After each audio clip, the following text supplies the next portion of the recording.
Seguimos con El Análisis, con Ricardo Brown y Ronald Acha, por Latinísima.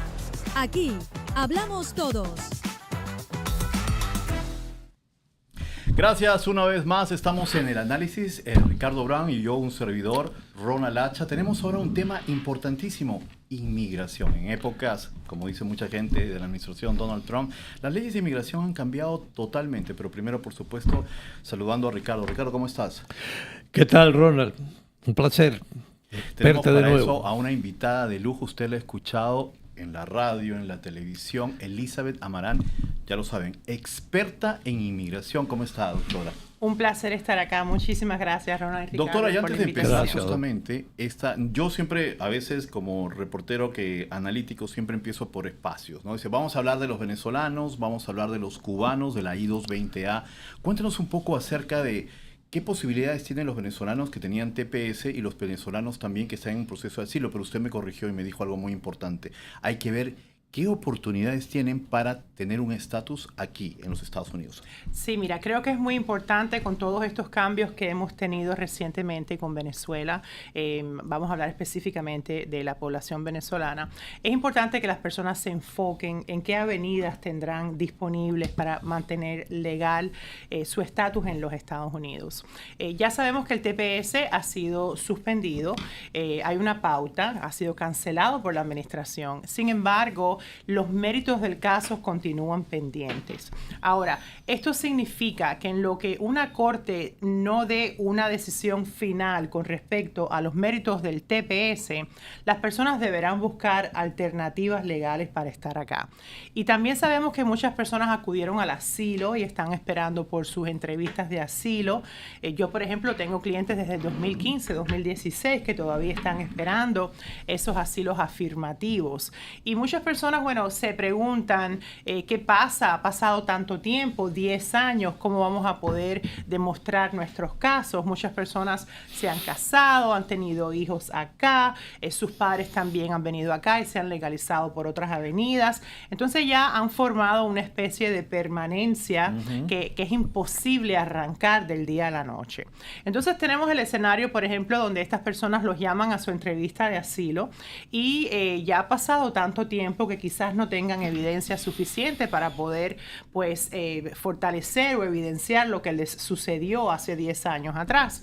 Entonces, si estas personas no cumplen con los requisitos del asilo, los van a referir a la corte y comienzan un proceso de deportación.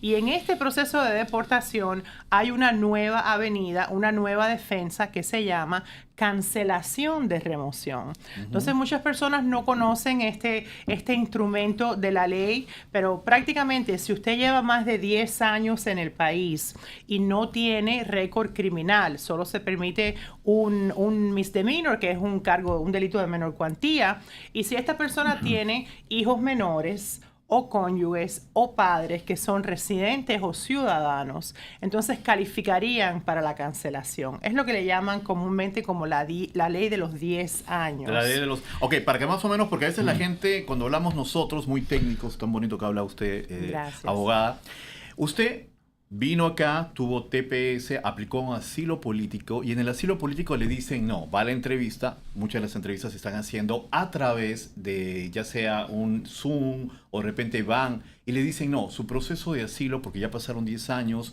ya no sucede esa situación, le dicen no, empieza un proceso de deportación. Pero ese proceso de deportación, como nos está diciendo la doctora Amarán, hay posibilidades. Hay un proceso de levantar esa remoción. Cancelación, es una cancelación de remoción.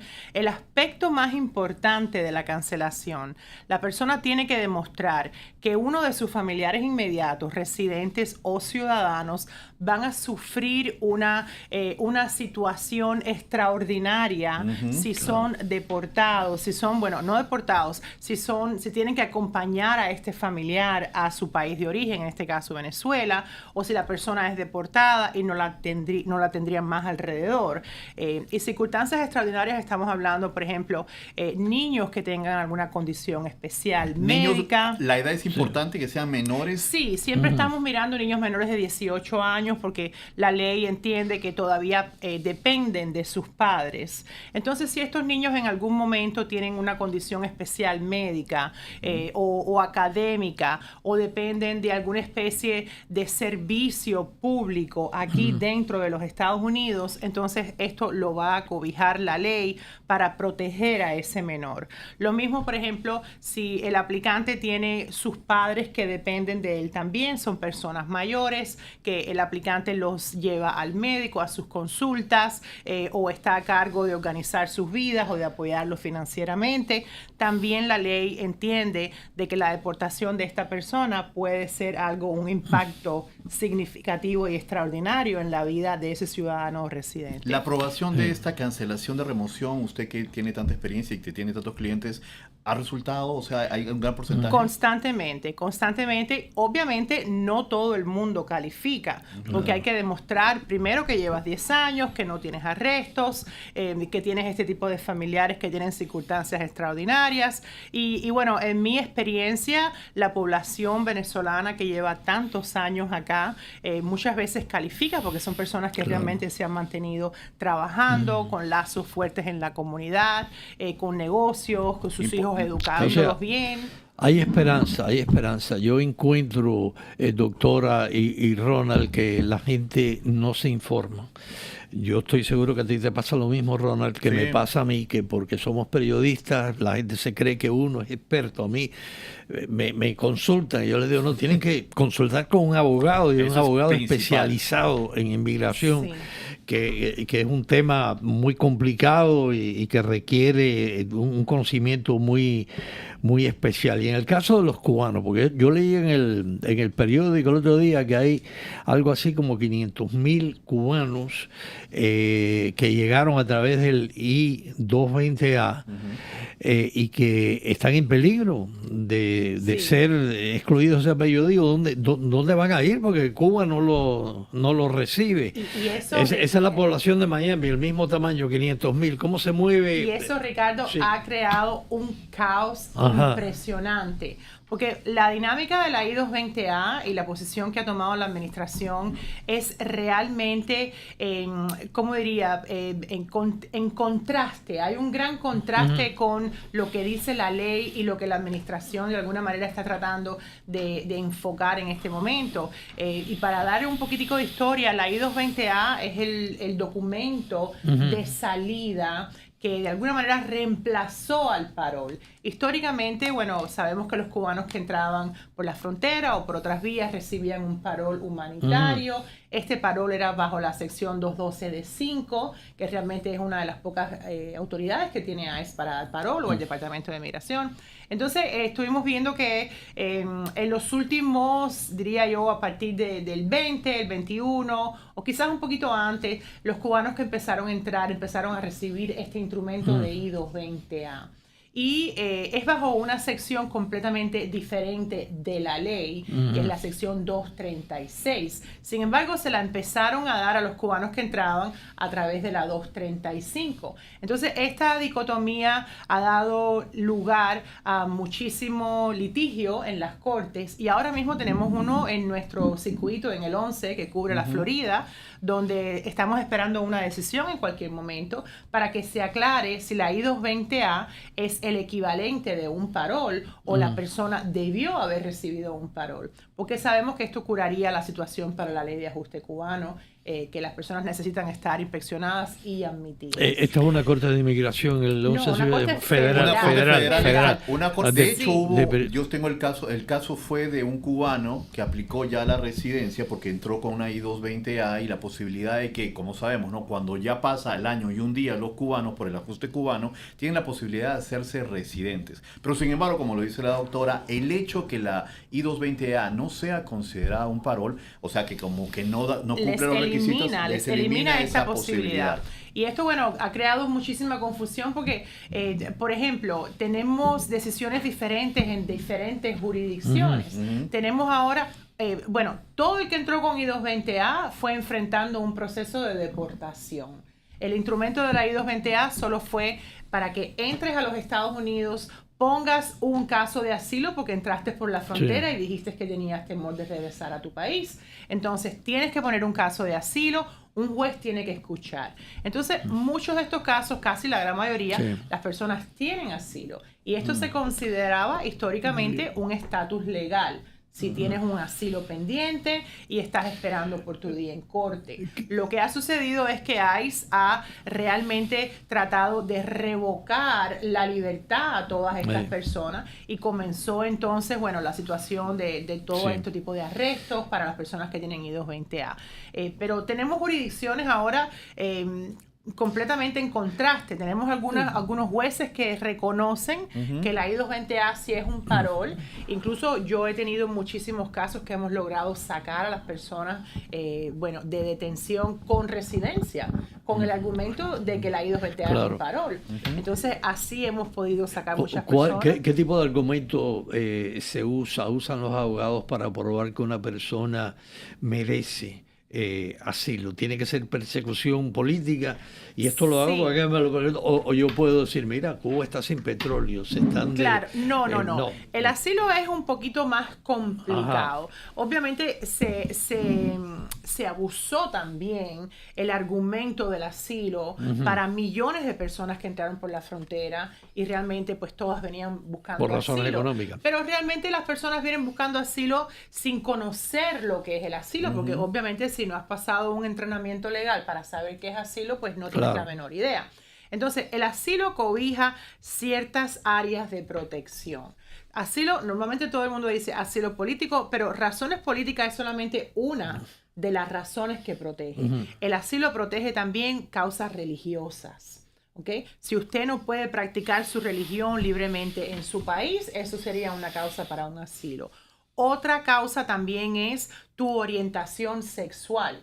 Si su orientación sexual es diferente a la que su país reconoce o usted es discriminado debido a su orientación sexual, esto también está protegido por la ley. Otra base es también su género. Hay muchísimos países que por ser mujer te maltratan, te discriminan, la ley es diferente a la manera de aplicarlo. Entonces, si puedes demostrar que simplemente porque eres mujer, eres perseguida, y digo mujer porque todavía no he encontrado ningún país donde el hombre sea. Sí, todavía. ¿Quién sabe? Pero puede pasar. Sí. Okay, entonces la ley dice la categoría de género generalmente, y la mayoría de los casos que vemos son mujeres que son pues discriminadas en su país por su género. Sería un ejemplo. Correcto. Y no vayamos tan lejos. Hemos tenido casos de Honduras, de El Salvador, en donde se puede demostrar que la mujer tiene un tipo de tratamiento diferente. Por ejemplo, cuando tiene que ver con leyes de violencia doméstica. Por ejemplo, en muchos países todavía, en muchas comunidades se entiende que esto es un concepto o un problema de familia. Entonces no siempre la autoridad interviene porque lo deja como resuelvan ustedes en el hogar. Claro, es un asunto doméstico. Es un asunto doméstico y ahí está la mujer desangrándose, ¿ok? Pero bueno, resuélvanlo en familia. Esto es una base para un asilo también. Abogada, y entendido por lo que usted dice, y justamente la gran crítica que se le hace a muchos cubanos que dicen, tú no tienes un caso de asilo, tú lo que estás buscando simplemente es salir de la parte económica, el sufrimiento que se está viviendo en este momento en Cuba. ¿Esto dañaría un proceso en sí o cuando usted, que tiene muchos casos y la gente mucho buscando el ejemplo aprende? ¿Le ha pasado de personas que han dicho, tú tienes un asilo económico que no tiene nada que ver con eso? ¿Cómo usted maneja esto y cómo usted, a la gente que nos escucha a través de este podcast, los podría ayudar? Bueno, el caso de Cuba para mí siempre ha sido un caso muy interesante. Porque yo he tenido situaciones de ciudadanos cubanos, sobre todo jóvenes, ¿ok? Que ya han crecido bajo el régimen, que incluso hasta sus padres crecieron bajo el régimen, que no tienen un punto de comparación de cuáles son los parámetros de un ser humano que vive en democracia y en libertad. Entonces, esta persona a veces viene a mi oficina y yo le pregunto, bueno, ¿qué te ha pasado en Cuba? Y realmente ellos no te pueden articular directamente un incidente en lo que el gobierno, pues a ellos directamente los haya perseguido. Sin embargo, cuando yo comienzo a mirar la trayectoria de vida de esa persona, ¿ok? Te das cuenta que hay muchísimas instancias en las que tú puedes identificar que esta persona fue discriminada, que esta persona fue abusada, que esta persona no recibió trabajo porque no se manifestó a favor del gobierno o no fue a las reuniones del CDR o no le pueden dar una carta de referencia porque jamás pagó la cuota del sindicato y todas esas estupideces que te piden en el gobierno de Cuba. Entonces, te das cuenta que es un parámetro de vida en el que muchas veces encajas en un asilo, en donde te das cuenta que tu vida realmente ha sido limitada y has sido discriminado simplemente porque no te identificaste con el régimen directamente. Totalmente, y esa es una evaluación que debe tener cada persona, porque lo que siempre escucho es, fui al notario, el notario me dijo esto, llena, y el notario, vamos a ser muy claros a las personas que nos escuchan en cualquier caso de inmigración, si viene un amigo o un pariente cercano, lo que sucede siempre, agarran, tienen ya preestablecido poner, y a veces son fotocopias de un caso que lo utilizan para otro, y lo único que hacen esas personas es firmar y no saben que lo único que están haciendo es una condena para una deportación. Es como tienes cáncer y vas a un curandero, tienes que ir a un médico, tienes que ir a un abogado. No me gusta criticar la labor, porque en algún momento los notarios han tenido cierto uso para la comunidad. En algún momento los notarios, han servido para traducir documentos, para leer una carta que la persona no entiende, para notarizar una firma, pero se ha vuelto tan compleja la ley de inmigración que ya es una negligencia de un notario que quiera llenar una documentación legal y no sabe lo que está haciendo. Ya tenemos en la Florida, obviamente la ley de que los notarios no pueden dar ningún tipo de consejo legal. Ahora sí, pero esto apenas se firmó el año pasado. Entonces tenemos millones de aplicaciones en donde, como tú dices, todas son las mismas aplicaciones. Y es gracioso porque yo no lo vi hasta que encontré 2 casos que eran exactamente el caso, solo le habían cambiado los nombres. Es increíble y la gente, cae justamente por este paso. Algo que, por ejemplo, queríamos también tocar con Ricardo es estas personas. Me ha tocado personas que están en un proceso de asilo político y por X o Y razón los arrestan. Después de arrestarlos, los llevan a un centro de detención. Pasa mucho, son casos que reportamos diariamente. Y luego después existe la figura de un habeas corpus porque pueden salir esas personas. Al final, ¿pueden salir o van a tener que llevar todo el proceso de asilo político encerrados? Mira, me encanta que me hayas preguntado eso porque es un tema caliente hoy, ¿ok? Es una realidad que estamos viviendo muy fuerte al día de hoy. Tuvimos una ley a finales del año pasado, una decisión del panel de apelaciones en donde Yajuri Hurtado, ¿ok? Donde este caso asentó un precedente que dijo, todas las personas que entraron por la frontera, no importa si les han dado parol o I-220A o no fueron interceptadas, como quiera que haya sido, están sujetas a detención mandatoria.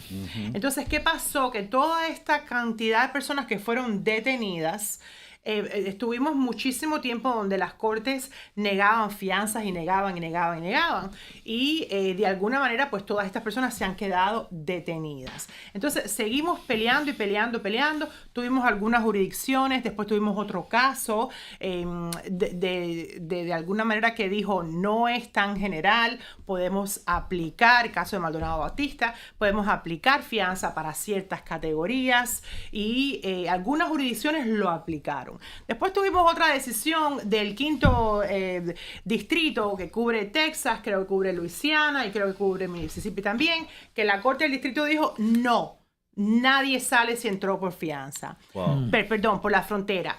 Pero, y estoy contentísima con esto, hace 3 días atrás salió otra decisión en California de una corte federal en donde han derrumbado completamente este caso del Board de Apelaciones, donde dice, sí hay fianza para estas personas.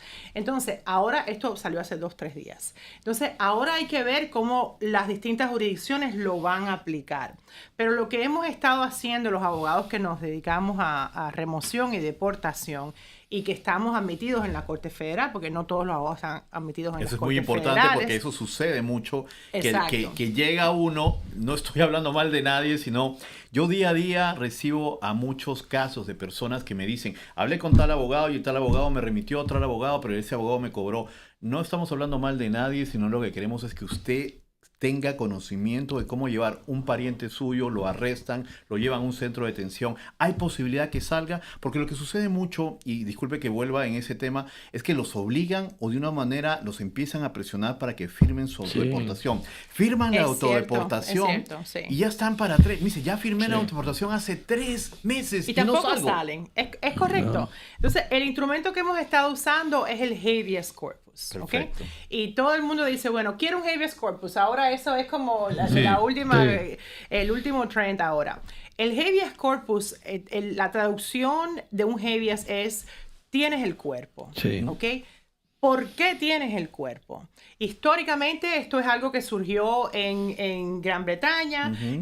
Tuvimos una historia grandísima de los reyes que en algún momento usaron los habeas para tomar prisioneros y después, bueno, se viró la situación y empezaron a pelear para que el gobierno tuviera que justificar por qué detiene a una persona. Un recurso que te da la posibilidad de no estar detenido. El habeas corpus es el pilar de un país democrático. Porque del habeas corpus surge lo que es el due process, el proceso debido. Y nosotros lo tenemos en nuestra Constitución, ¿ok? Y tenemos nuestra Constitución que dice ninguna persona podrá ser privada de su libertad, ¿ok? Sin un debido proceso. Entonces, el habeas va mano a mano con la ley que obviamente le permite a los gobiernos detener a una persona, porque si eres criminal, si cometes un crimen, inmigración también tiene derecho a detener personas en ciertas circunstancias. Yo tengo una preocupación, porque yo recuerdo una audiencia de la secretaria de Seguridad Nacional, Homeland Security, y le pidieron que ella diera una explicación del habeas corpus, y no fue correcta. No, y eso estos funcionarios que llevan a cabo las detenciones, ¿cree usted que tiene el suficiente conocimiento claro que no lo de los derechos que tiene cualquier persona? Y si lo tienen, Ricardo, lo ignoran a favor de simplemente seguir una directiva. Que es deportar. Una cuota. Una cuota de 3.000 al día. Exacto. No parece como que saben lo que están haciendo, pero si lo saben, lo están ignorando. Sea que si hay disculpa, Ricardo. O sea, si hay posibilidad que una vez que estas personas, mediante lo que nos está diciendo, este proceso de habeas corpus, puedan salir, puedan decir que no tengan, porque lo que he llegado, una persona me dice, mi esposo decidió irse, nos estamos yendo, yo soy ciudadana americana y todo lo demás, porque lo que le han dicho es que va a permanecer todo su proceso de asilo político hasta que esté La función del oficial es decirte precisamente eso.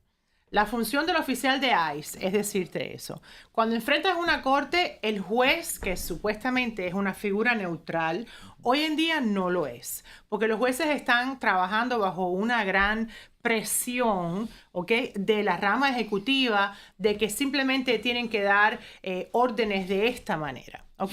Y obviamente el fiscal también está ahí, que también representa. Entonces, como yo digo, presentarse a la corte hoy en día sin un abogado es como estar peleando con 2 contrarios y un espía. Es más o menos así, porque no hay nadie ahí. Creo que eso le dicen pelea de mono amarrado cuando no suelto. Con el mono amarrado. Es así. No tienes para dónde coger, porque nadie va a hablar por ti.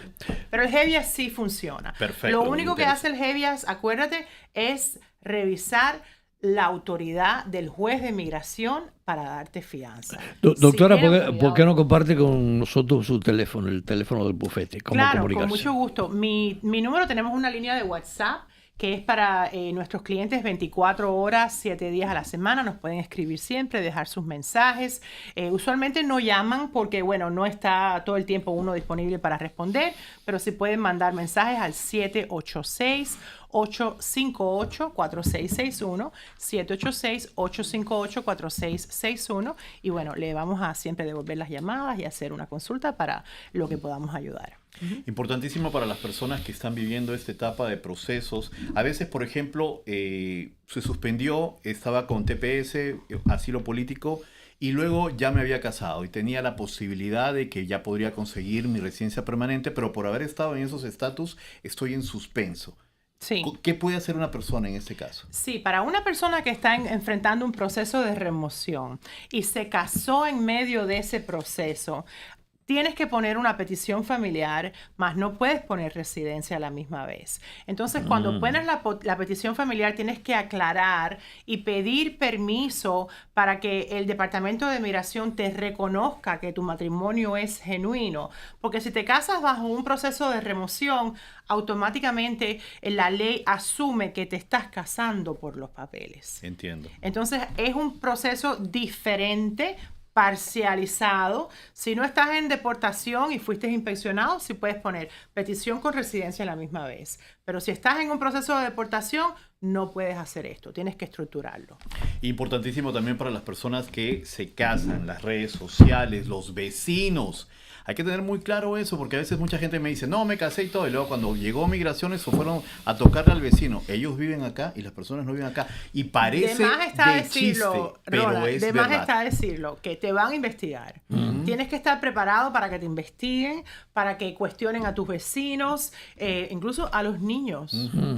Esto antes, los niños eran intocables en las peticiones familiares. Y ahora estamos viendo que los llaman a la entrevista también y les hacen preguntas a los niños a ver si es verdad que el novio o el marido vive en la casa, que de qué color es el carro y cuándo fue que te llevó a la escuela. Esto es importantísimo. Doctora, de verdad, el tiempo es corto, pero agradecido porque lo que me había dicho Ricardo es poco. Usted es una lumbrera realmente en lo que viene a ser migraciones. Algo, Ricardo, que te gustaría añadir porque tenemos exactamente... No, que la llame, que consulte con un abogado. Estamos viviendo tiempos, por lo menos durante toda mi vida, he estado en este país, inéditos para mí, con el tema de inmigración, y hay que asesorarse con un abogado especializado en inmigración.